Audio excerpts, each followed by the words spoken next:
สวัสดีพวกเราทุกคนครับคลิปนี้อยากจะชวนคุยเกี่ยวกับ VMware นะครับพวกเราหลายๆคนในที่นี้ก็คงโตมากับ VMware ค่อนข้างเยอะนะครับยุคที่อายุสักเท่าไหร่ดีอะ30 กว่าขึ้นไปเนี่ย VMware vSphere vCenter vSAN อะไรพวกนี้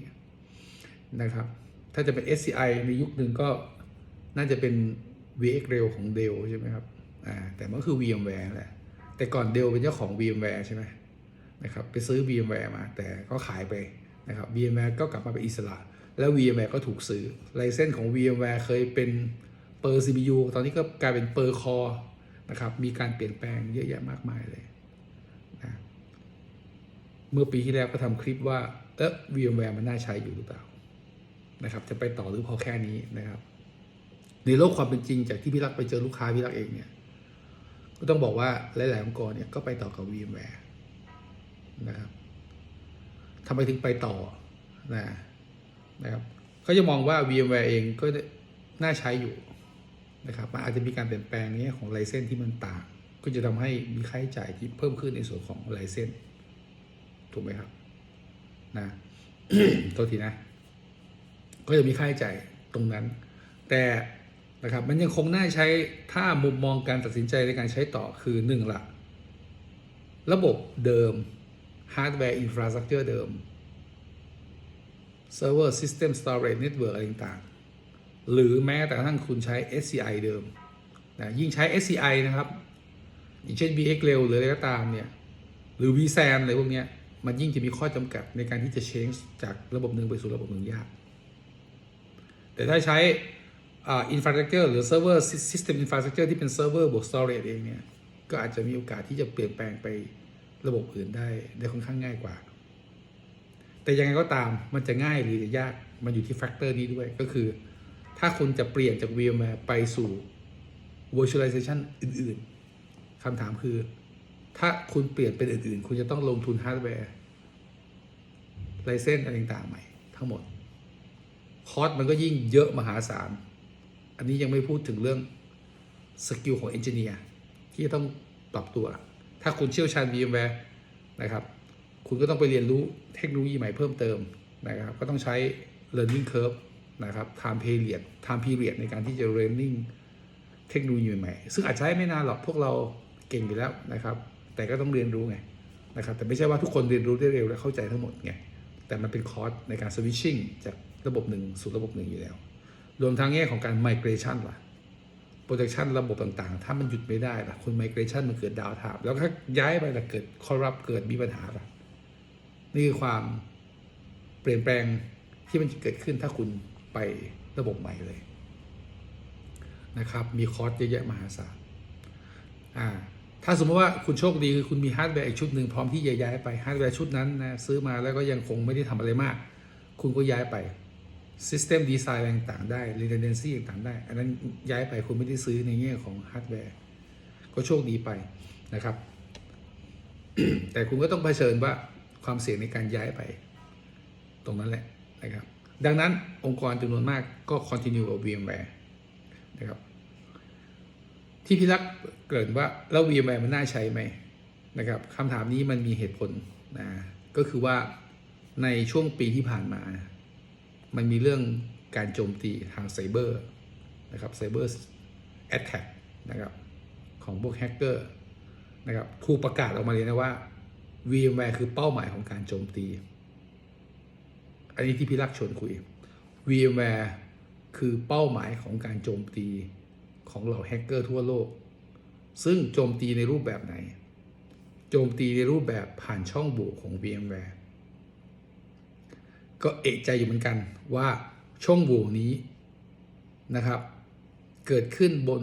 VMware vSphere 7 เวอร์ชัน7นะครับเวอร์ชัน7ปัจจุบันน่ะ VMware มันคือเวอร์ชัน8 U3 8 U3 นะครับหรืออาจจะใหม่กว่าที่พี่รักพูดนะ8 U3 นะครับหรือ latest ปัจจุบันนะครับแต่เหล่าแฮกเกอร์นะครับเขาสรุปเลยนะครับว่าในโลกนี้นะครับองค์กรที่เป็น government ใช้ VMware กี่เปอร์เซ็นต์ นะครับและมีคนใช้จำนวนมหาศาลนะครับซึ่งเชื่อไหมว่า VMware มีคนใช้น้อยลงนะมีคนใช้น้อยลงหลังจากที่มีการเปลี่ยนแปลงรูปแบบของ License นะครับและก็มีการเปลี่ยนแปลงรูปแบบของ Product มันไม่เหมือนเดิมมันกระทบนะครับบางที่ค่าใช้จ่ายเยอะจริงถ้าเป็นพวกนี้มันไม่ใช่แค่vSphereอย่างเดียวไงมันมีอย่างอื่นด้วยนะครับลูกค้าเขาลดลงแต่ก็ยังเหลือเยอะอยู่และถูกเป็นเป้าเพ่งเล็งนะครับใครใช้เวอร์ชัน7อย่างที่พี่บอกเมื่อกี้นะครับ7เวอร์ชัน 6.5 6.7 เวอร์ชัน7 7U1 U2 U3 อะไรก็ว่านไปที่ไม่ใช่เวอร์ชัน8นะครับเป็นเป้าของการโจมตีเพราะมีช่องโหว่นั่งนึกอยู่ว่าเฮ้ยหรือว่าอันนี้ข้อคิดสันนิษฐานเฉยๆนะผมไม่ได้กล่าวหาเขานะเฮ้ยหรือว่าเวนเดอร์เขาเป็นคนจัดการเรื่องตรงนี้ว่าที่แบบว่าให้แฮกเกอร์เนี่ยเข้ามาโจมตีนะครับโจมตีในเลเวลไหนโจมตีในเลเวลของ ransomware ปกติเราเคยเจอ ransomware เนี่ยมันจะโจมตีเครื่องคอมพิวเตอร์ส่วนตัวบ้างหรือเครื่องเซิร์ฟเวอร์เป็นเครื่องใช่ไหมเป็นเครื่อง อยู่ใน VM gate นั่นแหละเป็นเครื่องไปบางเครื่องอาจจะโดนบางเครื่องอาจจะไม่โดนนะครับแต่เคสนี้คือมันทะลุเข้ามาอาศัยช่องโหว่ของ VMware แล้วมันสามารถที่จะ encrypt VMDK แล้วก็ไฟล์ของ VMware เลยนี่สิ่งที่มันเกิดขึ้นนะครับ VMware โดนโจมตีข้างในไม่ว่าจะเป็น OS อะไรมันซัดเรียบเลยมันจัดการเรียบเลยนะซึ่งช่องโหว่นี้ถูกแจ้งเตือนนะครับผ่าน CVE ก่อนหน้านี้ไปดูคลิปก่อนหน้าเลยที่พี่เคยบอกนะครับแต่ไม่มีผลนะกับ VMware ในเวอร์ชันปัจจุบันเพราะถูกอัปเดตแล้วนะครับถูกเขาเรียกว่าอะไรนะถูกฟิกบั๊กแล้วไม่มีช่องโหว่นั้นแล้วนะครับดังนั้นเนี่ย VMware เองเนี่ยก็ต้องบอกว่าจะกล่าวหาเขาแบบนั้นไม่ได้นะครับเพราะว่าหนึ่งเลยทุกซอฟต์แวร์ทุกระบบปฏิบัติการในโลกเนี่ยมันก็มีช่องโหว่แต่นะครับมันก็มีประเด็นสำคัญที่อยากจะชวนคิดก็คือว่าพอมันเป็นผลิตภัณฑ์ที่ถูกโจมเป็นเป้าโจมตีนะครับเป็นเป้าโจมตีนั่นหมายความว่าเราเองก็มีความเสี่ยงนะครับผมเองรู้สึกว่าเริ่มไม่มั่นใจในผลิตภัณฑ์ VMware นะครับจริงๆเนี่ยในเชิงของ VMware นะเวอร์ชัน7คุณก็ควรจะนะครับเวอร์ชัน7นะหรือเวอร์ชัน คือเขามีการประกาศ end of support end of service เนาะเราก็ต้องเข้าใจเขานะครับแฟร์ๆเนาะถ้าเป็นเวอร์ชัน7กว่าหรืออะไรพวกนี้ปัจจุบันถ้ามีบั๊ก VMware เขาตัดเลยนะครับเขาไม่มีนะครับเพื่อที่จะฟอร์สให้ user ของเขาที่ขึ้นไปใช้เวอร์ชัน8หรือเป็นเวอร์ชันปัจจุบันนะครับในเชิงด้านความปลอดภัยเป็นเรื่องที่ดีนะครับคือเราควรจะใช้ระบบปฏิบัติการที่มันเป็น hypervisor based เนี่ยในเวอร์ชันที่ล่าสุดตลอดนั่นแหละก็คือมีการวางแผนเพื่ออัปเดตให้สม่ำเสมอเพราะว่ามันจะได้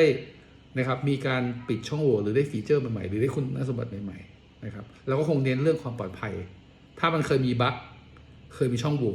ถ้าเรามีการแพลนอัปเดตนะครับตลอดนะครับเราก็จะลดความเสี่ยงลงไปได้เยอะมากนะครับถ้าใครใช้เวอร์ชั่นเก่าณปัจจุบันที่เป็นลูกค้า VMware น่ากลัวมากเหมือนกันเพราะหนึ่งแหละมันเป็นเป้าโจมตีต้องเข้าใจนะมันเป็นเป้าโจมตีถ้าคุณมีการพลาดอะไรบางอย่างคุณอาจจะโดนนะครับransomwareแฮ็กมาเข้ารหัสระบบทั้งหมดของคุณในองค์คาพยพของคุณทั้งหมดเลยนะครับก็เลยเป็นเหตุผลว่า VMware น่ากลัวนะครับถ้าคุณไม่มีการนะครับเตรียมบัดเจ็ตไว้เพื่อซื้อ VMware Subscription ในทุกๆปีแล้วก็อัปเดตมันตลอดอันนี้มันน่ากลัวเพราะว่าถ้ามันมีช่องโหว่อย่างน้อยในเชิงที่คุณได้เทคแคร์ได้ทรีสมันได้ปิดช่องโหว่มันคุณก็จะความเสี่ยงน้อยอันนี้คือสิ่งที่ผมอยากจะบอกนะครับถ้าคุณไม่ได้ซื้อ Subscription เลยคุณไม่ได้ต่อเลยคุณยังคงใช้งานได้นะครับแต่คุณไม่มี Support ไม่มีอัปเดตแล้วหรือผลิตภัณฑ์ที่คุณใช้แล้วมันมีอัปเดตก็จริงแต่คุณไม่มีสิทธิ์อัปเดตมันนะ ตอนนี้การเข้าถึงพอร์ทัลของ VMware ในเชิงการอัปเดตมันไม่ได้เหมือนเดิมนะไม่ได้เหมือนเดิมแล้วนะครับดังนั้นมันจะยากกว่าสมัยก่อนนะครับคุณจะต้องมีเข้าไปพอร์ทัลของคุณก็ยังต้องมีสิทธิ์ในการ access อัปเดตหรืออะไรใหม่ๆพวกนี้ด้วยไม่งั้นทำไม่ได้นะครับดังนั้นเป็นเหตุผลเลยว่าคุณจะต้องนะครับ1ละบังคับซื้อ subscription นะครับ2เมื่อคุณได้เวอร์ชันใหม่ๆจากการซื้อ subscription คุณก็ต้องทำการอัปเดตมันด้วยนะครับ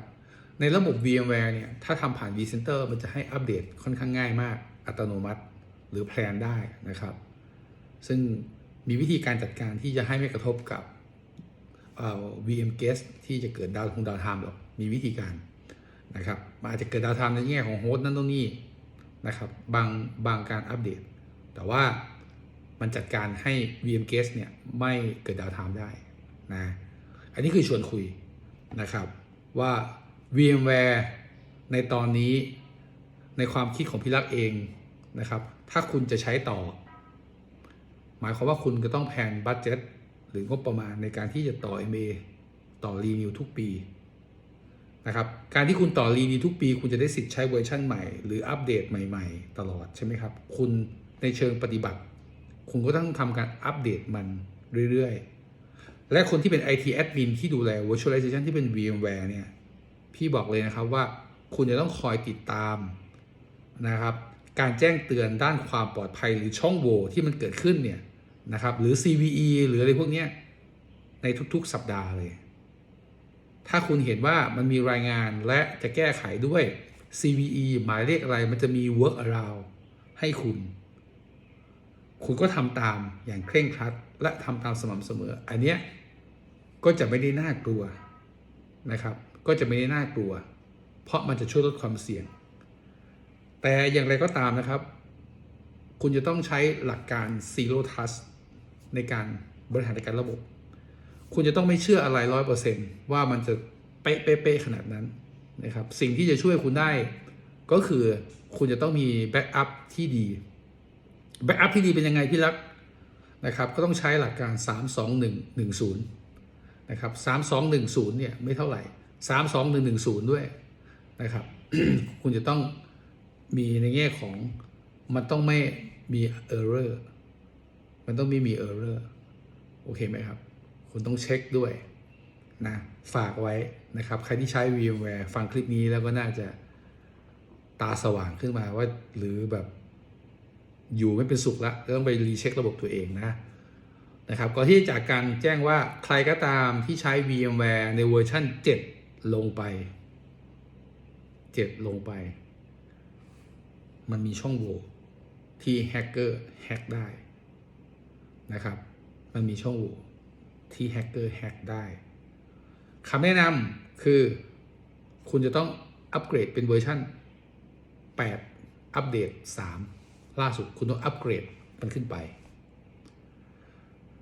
นะอันนี้เป็นข้อแนะนำนะครับและคุณควรจะมีแบ็กอัพนะครับแบ็กอัพคุณมีหลาย copy มีหลายมีเดียไทป์คุณจะต้องมีแบ็กอัพที่เป็นออฟไลน์นะครับหรือ air gap ที่ถ้าหากเกิดเหตุต่อให้พี่รักบอกว่าเวอร์ชัน8จุดอัปเดตเนี่ยล่าสุดเลยนะมันไม่เสี่ยงพี่รักก็ไม่กล้าพูดเช่นนั้นนะเพราะว่าช่องโหว่มันเกิดขึ้นได้ตลอดเวลานะครับคุณก็ต้องมีแบ็กอัพกันเหนียวของคุณไงถูกไหมแบ็กอัพกันเหนียวที่เหนียวและน่าจะเชื่อใจได้ก็คือมันออนไลน์เอาไว้ในกรณีที่ระบบไม่เกิดปัญหามันแค่คอลลับธรรมดาแล้ว restore database restore ไฟล์ restore อะไรกลับไปเข้าใจใช่ไหมครับคุณ restore กลับไปในกรณีนั้นแต่การเหนียวในที่นี้คือคุณก็ต้องมีชุดแบ็กอัพชุดหนึ่งที่มันเป็นชุดถ้ามันเกิดเหตุโดนโจมตีไอ้นี่ไม่โดนคุณต้องมีชุดนั้นนะครับใครไม่มีไปทบทวนเรื่องแบ็กอัพในบริษัทตัวเองในองค์กรตัวเองซะจะได้ไม่รู้อะไรไม่รู้งี้นะครับก็มาบอกแล้วนะครับโอเคเจอกันในคลิปหน้าครับหวังว่าจะเกิดประโยชน์นะและอย่าลืมไปทบทวนระบบตัวเองนะครับโอเคสวัสดีครับ